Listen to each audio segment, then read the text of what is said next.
other causes.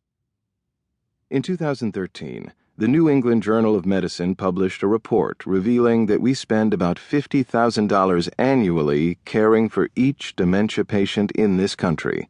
That amounts to approximately $200 billion a year, twice what we spend on caring for heart disease patients and almost triple what we spend on treatment for cancer patients. Mood and anxiety disorders are also on the upswing and can be equally as crippling to quality of life as other neurological conditions. About 1 in 4 adults in the U.S., more than 26% of the population, suffers from a diagnosable mental disorder. Anxiety disorders afflict more than 40 million Americans, and nearly 10% of the U.S. adult population has a mood disorder for which powerful drugs are prescribed. Depression, which affects 1 in 10 of us, including a quarter of women in their 40s and 50s, is now the leading cause of disability worldwide, and diagnoses are growing at a startling rate. Medications like Prozac and Zoloft are among the most often prescribed drugs in the nation. Mind you, these drugs treat symptoms of depression, not the causes, which are flagrantly ignored.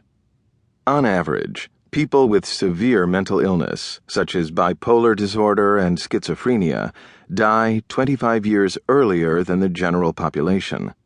This is partially due to the fact that these individuals are more likely to smoke, abuse alcohol and drugs, and be overweight with obesity-related illnesses in addition to their mental challenges. Headaches, including migraines, are among the most common disorders of the nervous system. Nearly half of the adult population wrestles with at least 1 headache per month. And they are more than an inconvenience. They are associated with disability, personal suffering, damaged quality of life, and financial cost. We tend to think of headaches as being inexpensive nuisances, especially since many drugs that treat them are relatively cheap and easy to access. For example, aspirin, acetaminophen, ibuprofen. But according to the National Pain Foundation, they cause more than 160 million lost workdays each year in the U.S. and result in about $30 billion a year in medical expenses. Multiple sclerosis, a disabling autoimmune disease that disrupts the nervous system's ability to communicate, now affects an estimated 2.5 million people worldwide, with close to 500,000 in America, and is becoming increasingly more prevalent. The average lifetime cost of treating someone with MS exceeds $1.2 million. Mainstream medicine tells us that there is no cure in sight.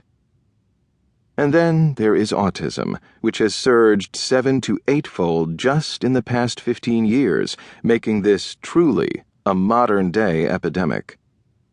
To be sure, hundreds of millions of dollars are being spent on these and other enfeebling brain-related ailments, yet we are seeing precious little progress. Now for the good news. New leading-edge science coming from the most well-respected institutions around the world is discovering that, to an extraordinary degree, brain health and, on the flip side, brain diseases are dictated by what goes on in the gut. That's right. What's taking place in your intestines today is determining your risk for any number of neurological conditions. I realize this may be difficult to comprehend. If you were to ask your doctors about a known cure for autism, MS, depression, or dementia, they would throw up their arms and say none exists, and may never exist. It is here that I part company with most, but gratefully not all, of my colleagues. We as neurologists are trained to focus on what goes on in the nervous system, and specifically in the brain, in a myopic way. We automatically end up viewing other bodily systems, such as the gastrointestinal tract, as discrete entities that have no bearing whatsoever on what goes on in the brain. After all, when you have a stomachache, you don't call a cardiologist or neurologist. The entire medical industry is characterized by distinct disciplines divided by body part or individual system. Most of my colleagues would say, what happens in the gut stays in the gut.